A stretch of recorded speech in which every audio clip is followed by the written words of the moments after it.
ಸರ್ಕಾರ ಪತನದ ಭವಿಷ್ಯ ನುಡಿದಿದ್ದಾರೆ. ರಿಪಬ್ಲಿಕಾನ ಜೊತೆ ಮಾತನಾಡುವ ಸಂದರ್ಭದಲ್ಲಿ ಸರ್ಕಾರನೇ ಪತನ ಆಗುತ್ತೆ, ಕಾದು ನೋಡಿ. ಇದು ರಾಜ್ಯ ಸರ್ಕಾರಕ್ಕೆ ಸಂಬಂಧಪಟ್ಟಂತ ಮತ್ತೊಂದು ಮಹತ್ವದ ಸುದ್ದಿ. ಯಾವ ವಿಚಾರ ಹಾಗಾದ್ರೆ ಸರ್ಕಾರಕ್ಕೆ ಕಂಟಕ ಆಗಬಹುದು ಅನ್ನುವಂತ ಪ್ರಶ್ನೆಗೆ ಮೂಡ ಹಗರಣದ ವಿಚಾರಕ್ಕೆ ಸಂಬಂಧಪಟ್ಟಂತೆ ಸಿದ್ದರಾಮಯ್ಯನವರೇ ರಾಜೀನಾಮೆ ಕೊಡ್ತಾರಾ, ಈ ಪ್ರಶ್ನೆ ಇದೆ. ರಿಪಬ್ಲಿಕಾನದಲ್ಲಿ BY ವಿಜಯೇಂದ್ರ ಅವರ ಎಕ್ಸ್ಕ್ಲೂಸಿವ್ ಮಾತು. ಸರ್, ಈಗ ವಾಲ್ಮೀಕಿ ಅಭಿವೃದ್ಧಿ ನಿಗಮ ಸಂಬಂಧ 5 ಜನ ಸಚಿವರು ತುರ್ತು ಪತ್ರಿಕಾಗೋಷ್ಠಿ ನಡೆಸಿದ್ರು. CM ಪರವಾಗಿ ಮಾತಾಡಿದ್ರು. ಮತ್ತೊಂದು ಕಡೆ ಸರ್ಕಾರ ಬೀಳಿಸುವಂತ ಎತ್ತಾಗ್ತಾ ಇದೆ ಅಂದ್ರೆ ಏನು ಹೇಳ್ತೀನಿ ನಿಮ್ಗೆ ರಿಯಾಕ್ಷನ್? ಸರ್ಕಾರ ಬೀಳಿಸೋ ಪ್ರಯತ್ನ ನಾವಲ್ಲ, ಈ ಸರ್ಕಾರ ತಗಲಾಕೊಂಡಿದ್ದಾರೆ. ಮುಖ್ಯಮಂತ್ರಿಗಳು ಆದಿಯಾಗಿ ಎಲ್ಲರೂ ಕೂಡ ಹಗರಣದಲ್ಲಿ ತಗಲಾಕೊಂಡಿದ್ದಾರೆ. ರಾಜೀನಾಮೆ ಕೊಡಲೇಬೇಕಾದಂಥ ಪರಿಸ್ಥಿತಿಗೆ ಆಗಲೇ ನಿರ್ಮಾಣ ಆಗಿದೆ. ರಾಜೀನಾಮೆ ಕೊಡುವಂಥ ಪರಿಸ್ಥಿತಿ ಬರುತ್ತಾ? ಬಂದಾಗಿದೆ. ಪರಿಸ್ಥಿತಿ ಬರೋದಲ್ಲ, ಈಗಾಗಲೇ ಪರಿಸ್ಥಿತಿ ಬಂದಾಗಿದೆ. ಮುಖ್ಯಮಂತ್ರಿಗಳು ರಾಜೀನಾಮೆ ಕೊಡ್ತಕ್ಕಂಥ ಪರಿಸ್ಥಿತಿ ಬಂದಿದೆ ಈಗಾಗಲೇ. ಸದನದಲ್ಲಿ ಸರಿಯಾಗಿ ಉತ್ತರ ಕೊಡಲಿಲ್ಲ ಅನ್ನೋದು ನಿಮ್ಮ ಆರೋಪ ಅಂದ್ರೆ ಡೆತ್ ನೋಟ್ನ ತಿರುಚಿದ್ರು ಅಂತ ಏನು ಸರ್? ಸರಿಯಾಗಿ ಉತ್ತರ ಒಂದು ಕಡೆ, ಡೆತ್ ನೋಟಲ್ಲಿ ಇರ್ತಕ್ಕಂಥ ಅಂಶಗಳನ್ನು ಪ್ರಮುಖ ಇರ್ತಕ್ಕಂಥ ಅಂಶವನ್ನು ಬಿಟ್ಟು ಯಾವ ಕಾರಣಕ್ಕೋಸ್ಕರ ಬಿಟ್ಟರು, ಅವ್ರಿಗೆ ಬೇಕಾಗಿರ್ತಕ್ಕಂಥ ರಾಜಕಾರಣನ ಪ್ರೊಟೆಕ್ಟ್ ಮಾಡ್ಕೊಂಥ ಕೆಲಸ ಮುಖ್ಯಮಂತ್ರಿಗಳೇ ಮಾಡಿದ್ದಾರೆ. ಹಾಗಾಗಿ ಇವತ್ತು ಅದ್ರ ವಿರುದ್ಧ ನಾವು ಹೋರಾಟವನ್ನು ಮಾಡಿ ಬೀಳಿಸುವಂತ ಯತ್ನ ಆಗ್ತಾ ಇದೆ ಅನ್ನೋಂಥದ್ದು ಸಚಿವರದು. ಸರ್ಕಾರ ಬೀಳಿಸುವಂತ ಯತ್ನ ಸರ್ಕಾರ ಆದಾಗೆ ಬೀಳ್ತಕ್ಕಂಥ ಪರಿಸ್ಥಿತಿ ಬಂದಿದೆ. ಆಗಲೇ ಸರ್ಕಾರ ಬೀಳುತ್ತಾ ಕಾದು ನೋಡಿ ನೀವು. ವಿಜೇಂದ್ರ ಅವರ ಹೇಳಿಕೆ ಒಂದು ಸ್ಫೋಟಕ ಹೇಳಿಕೆಯನ್ನು ಕೊಟ್ಟಿರುವಂಥದ್ದು. ಸರ್ಕಾರ ಬೀಳುವ ಹಂತಕ್ಕೆ ಬಂದಿದೆ, ಕಾದು ನೋಡಿ ಅಂತ ಹೇಳುವ ಮೂಲಕ ಒಂದು ಸ್ಫೋಟಕ ಟ್ವಿಸ್ಟನ್ನು ಕೊಟ್ಟಿರುವಂಥದ್ದು, ಸ್ಫೋಟಕ ಹೇಳಿಕೆಯನ್ನು ಕೊಟ್ಟಿರುವಂಥದ್ದು. ಕಾದು ನೋಡಬೇಕು ಈ ಪ್ರಕರಣ ಎಲ್ಲೆಲ್ಲಿ ಹೋಗುತ್ತೆ ಅಂತ. ಕ್ಯಾಮರಾ ಪರ್ಸನ್ ಮಧು ಜೊತೆ ವಿಜಯ್ ಚಂದ್ರ, ರಿಪಬ್ಲಿಕ್ ಟಿವಿ, ಬೆಂಗಳೂರು. ಓಕೆ, ಈ ನಡುವೆ ನಿನ್ನೆ ಶಾಸಕಾಂಗ ಪಕ್ಷದ ಒಂದು ಸಭೆ ನಡೆಯಿತು. ಅಂದರೆ ಎಲ್ಲದಕ್ಕೂ ಶಾಸಕಾಂಗ ಪಕ್ಷದ ನಾಯಕ ಅಂತಿರ್ತಾರೆ. ಕಾಂಗ್ರೆಸ್ಗೆ ಯಾರು ಹೇಳಿ ನಾಯಕ? ಸಿದ್ದರಾಮಯ್ಯ ನಾಯಕ. BJPಗೆ ಯಾರು ಹೇಳಿ ವಿಪಕ್ಷ ನಾಯಕರಾಗಿರುವಂಥ ಶಾಸಕಾಂಗ ಪಕ್ಷದ ನಾಯಕ ಆರ್ ಅಶೋಕ್ ಅವರುಗಳು ಮೀಟಿಂಗ್ ಮಾಡ್ತಾರೆ. ನಿನ್ನೆ ಕಾಂಗ್ರೆಸ್ ಮೀಟಿಂಗ್ ಮಾಡಿದೆ.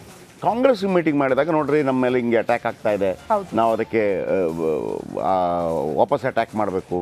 4-5 ಐಟಮ್ಗಳನ್ನು ತಗೊಂಡಿದ್ದಾರೆ. ಬೋವಿ ಸಮಾಜದಲ್ಲಿ ಇಷ್ಟು ಇದಾಗಿದೆ, ಆಮೇಲೆ ದೇವರಾಜ ಅರಸು ಟರ್ಮಿನಲ್ನಲ್ಲಿ DS ವೀರಯ್ಯ ಅರೆಸ್ಟ್ ಆಗಿದ್ದಾರೆ, ಆಮೇಲೆ ಇನ್ನು ಇನ್ನೊಂದು ನಿಗಮ ಇದೆ ಅದರಲ್ಲಿ ಆಗಿದೆ, ಅದನ್ನು ಮಾತಾಡೋಣ ಅಂತ. ಈ ನಡುವೆ ಎಲ್ಲ ಶಾಸಕರು ಹೇಳಿದ್ದಾರೆ, ಸರ್ ನಮಗೆ ಒಂದು ದುಡ್ಡು ಕೊಡಿ ಸರ್, ಈ ಗ್ಯಾರಂಟಿ ಅಂದ್ಬಿಟ್ಟು ಕ್ಷೇತ್ರಕ್ಕೆ ಹೋಗೋಕೆ ಆಗ್ತಾ ಇಲ್ಲ, ನಮಗೆ ಖರ್ಚಿಗೆ ದುಡ್ಡಿಲ್ಲ ಅಂತೇಳಿ ಜೋರಾಗಿದೆ ಅಂತೆ. ಬನ್ನಿ ಅದರ ಬಗ್ಗೆ ಒಂದು ರಿಪೋರ್ಟ್ ನಿಮ್ಮ ಮುಂದೆ.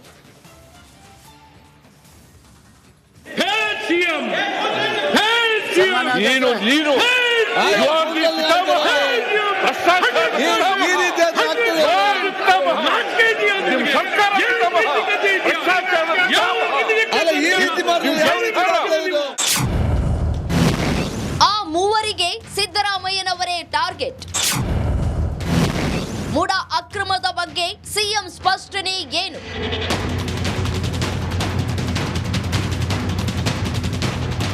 ರಾಜ್ಯ ಸರ್ಕಾರಕ್ಕೆ ವಾಲ್ಮೀಕಿ ಅಭಿವೃದ್ಧಿ ನಿಗಮ ಮುಡಾ ಸೈಟ್ ಹಂಚಿಕೆ ಅಕ್ರಮ ಕಪ್ಪು ಚುಕ್ಕಿಯಾಗಿ ಪರಿಣಮಿಸಿದೆ. ಇದನ್ನೇ ಅಸ್ತ್ರವಾಗಿಸಿಕೊಂಡ ಬಿಜೆಪಿ ಜೆಡಿಎಸ್ ಸದನದ ಹೊರಗೂ ಒಳಗೂ ಮುಗಿಬಿದ್ದಿದೆ.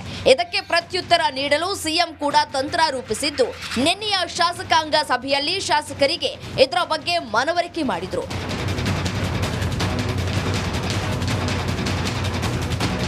ದೋಸ್ತಿ ನಾಯಕರ ಪೈಕಿ ಕುಮಾರಸ್ವಾಮಿ, ಪ್ರಹ್ಲಾದ್ ಜೋಶಿ ಹಾಗೂ BL ಸಂತೋಷ್ ನನ್ನನ್ನ ತೇಜೋವಧೆ ಮಾಡ್ತಾ ಇದ್ದಾರೆ. ಮುಡಾದಲ್ಲಿ ನಮ್ಮ ಕುಟುಂಬ ಯಾವುದೇ ಅಕ್ರಮ ಎಸಗಿಲ್ಲ, ಕಾನೂನು ವ್ಯಾಪ್ತಿ ಮೀರಿ ನಾವು ಎಲ್ಲೂ ಏನೂ ಮಾಡಿಲ್ಲ. ವಾಲ್ಮೀಕಿ ಪ್ರಕರಣದಲ್ಲೂ ಸರ್ಕಾರದಿಂದ ಯಾವುದೇ ತಪ್ಪು ಆಗಿಲ್ಲ. ಬಿಜೆಪಿ ಜೆಡಿಎಸ್ ಮೈತ್ರಿ ಪಕ್ಷಗಳ ನಾಯಕರು ಸರ್ಕಾರಕ್ಕೆ ಡ್ಯಾಮೇಜ್ ಮಾಡಲು ಯತ್ನಿಸ್ತಾ ಇದ್ದಾರೆ ಅಂತ ಆಕ್ರೋಶ ಹೊರಹಾಕಿದ್ರು.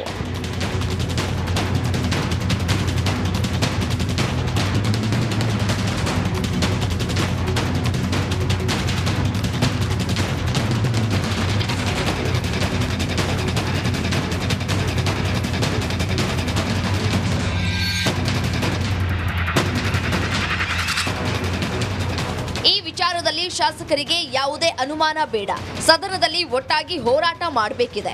ಸಚಿವರು ಕಲಾಪದಲ್ಲಿ ಸಕ್ರಿಯವಾಗಿ ಪಾಲ್ಗೊಳ್ಳಬೇಕು, ವಿರೋಧ ಪಕ್ಷಗಳ ಆರೋಪಗಳಿಗೆ ಸಮರ್ಥವಾಗಿ ಉತ್ತರ ನೀಡಬೇಕು ಅಂತ ಎಲ್ಲ ಶಾಸಕರಿಗೆ ಕಟ್ಟುನಿಟ್ಟಾಗಿ CM ಸೂಚಿಸಿದ್ದಾರೆ. ಸದನದಲ್ಲಿ ಬಿಜೆಪಿ ಕಾಲದ ಹಗರಣದ ಸದ್ದು. ಕೈ ಶಾಸಕರಿಗೆ ಕರೆ ಕೊಟ್ಟ CM Siddaramaiah.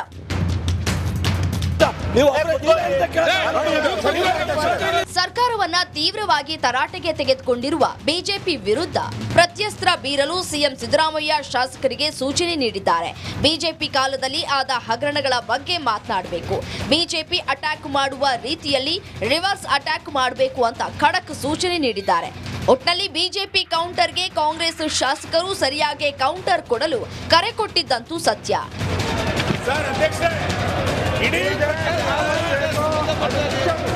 Bureau report, republic Kannada. ಇನ್ನು ಸಚಿವರ ವಿರುದ್ಧ ಭುಗಿಲೆದ್ದ ಆಕ್ರೋಶ ಅಂದರೆ ಶಾಸಕರುಗಳು ಅಂದರೆ ನಿನ್ನೆ CLP ಸಭೆಯಲ್ಲಿ ಎಲ್ಲರೂ ಇರ್ತಾರೆ, ಅಂದರೆ ಎಲ್ಲರನ್ನು ಕೂರಿಸಿರ್ತಾರೆ. 136 ಜನ ಕೂತಿರ್ತಾರೆ, ಮುಖ್ಯಮಂತ್ರಿಗಳು ಕೂತಿರ್ತಾರೆ, DCM ಕೂತಿರ್ತಾರೆ. ಆಗ ಒಬ್ಬೊಬ್ಬರು ಹೇಳಬೇಕಾಗತ್ತೆ.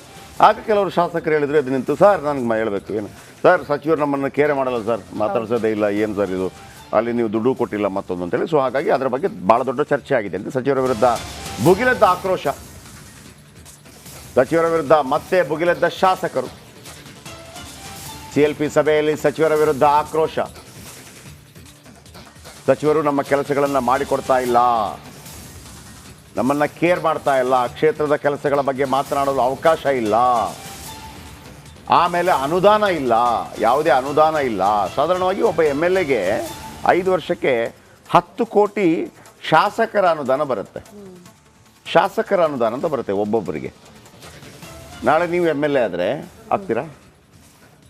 ಭವಿಷ್ಯದಲ್ಲಿ ಬಾಗಲಕೋಟೆಯಿಂದ, ಓಕೆ, ಬಾದಾಮಿಯಿಂದ, ಓಕೆ, ಸಂಯುಕ್ತ ಪಾಟೀಲ್ ಬದಲು ಆ ಥರ ನಿಮಗೆ ವರ್ಷಕ್ಕೆ 2 ಕೋಟಿ ಕೊಡ್ತಾರೆ. ಅಂದರೆ ಇದು ಸಣ್ಣ ಅಮೌಂಟ್. ಇದು ನಿಜವಾಗಿ MP ಗೂ ಕೊಡ್ತಾರೆ. ಅದು ಬಿಡಿ, MLAಗೆ ಇಲ್ಲಿ ಕಾರ್ಪೊರೇಟ್ ಇದ್ರಲ್ಲ, ಕಾರ್ಪೊರೇಟ್ಗೆ 2 ಕೋಟಿಯನ್ನು ಕೊಡ್ತಾರೆ ವರ್ಷಕ್ಕೆ. ಅದು ಶಾಸಕರ ಅನುದಾನ. ಶಾಸಕರ ಅನುದಾನ ಅಂತಂದರೆ ನೀವು 10 ಕೋಟಿ ಕೊಟ್ಟರೆ ಮನೇಲಿ ಇಟ್ಕೊಳ್ಳೋಕ್ಕಾಗಲ್ಲ. ಅದನ್ನು ನೀವು ಬಿಡುಗಡೆ ಮಾಡಬೇಕು, DC ಮುಖಾಂತರ ಬಿಡುಗಡೆ ಮಾಡಬೇಕು. ಆದರೆ ಯಾವುದಕ್ಕೂ ಮಾಡ್ಬೋದು, ನಿಮಗೆ ಎಲ್ಲದಕ್ಕೂ ಕೊಡ್ಬೋದು. ಒಂದು ಹುಡುಗಿಗೆ ಏನೋ ಒಂದು ಸ್ಕೂಲದ್ದು ಇದು ಹೌದಾ, ತಗೊಳ್ಳಿ. ಆಮೇಲೆ ನೋಡಿ ಸರ್, ಇಲ್ಲೊಂದು ಸ್ಕೂಲು ಸೋರ್ತಾ ಇದೆ, ಸ್ವಲ್ಪ ಬಿಡುಗಡೆ ಮಾಡಿ, ಆಯ್ತಾ, ನನ್ನ ಅನುದಾನದಿಂದ ಅದನ್ನು ಫ್ರೀ ಹ್ಯಾಂಡಾಗಿ ಎಲ್ಲಿ ಬೇಕಿದ್ರೂ ಮಾಡ್ಬೋದು ಅವರ ಕ್ಷೇತ್ರಕ್ಕೆ. ಈ ರಾಜ್ಯಸಭೆ MP ಇರ್ತಾರಲ್ಲ, ಅವರ ದುಡ್ಡನ್ನು ನೀವು ರಾಜ್ಯದ ಎಲ್ಲಿ ಬೇಕಿದ್ರೂ ಬಿಡುಗಡೆ ಮಾಡ್ಬೋದು. ಅದೊಂದು ಪ್ಲಸ್ ಪಾಯಿಂಟ್ ಇದೆ ಅವರಿಗೆ.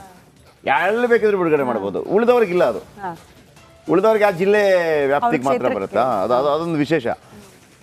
ಸೊ ಈಗ ಅದು ಹೊರತಾಗಿ ವಿಶೇಷ ಅನುದಾನ ಅಂತ ಬಿಡುಗಡೆ ಮಾಡ್ತಾರೆ. ಈ ಬಾರಿ ಕೊಟ್ಟಿರೋದು 50 ಲಕ್ಷ ಮಾತ್ರ ಒಬ್ಬೊಬ್ಬರಿಗೆ, ಇಲ್ಲಿ ತನಕ ಕೊಟ್ಟಿರೋದು 50 ಲಕ್ಷ ಮಾತ್ರ. ಸೊ ಹಾಗಾಗಿ ಅದು ಪ್ರಾಬ್ಲಮ್ ಆಗುತ್ತೆ.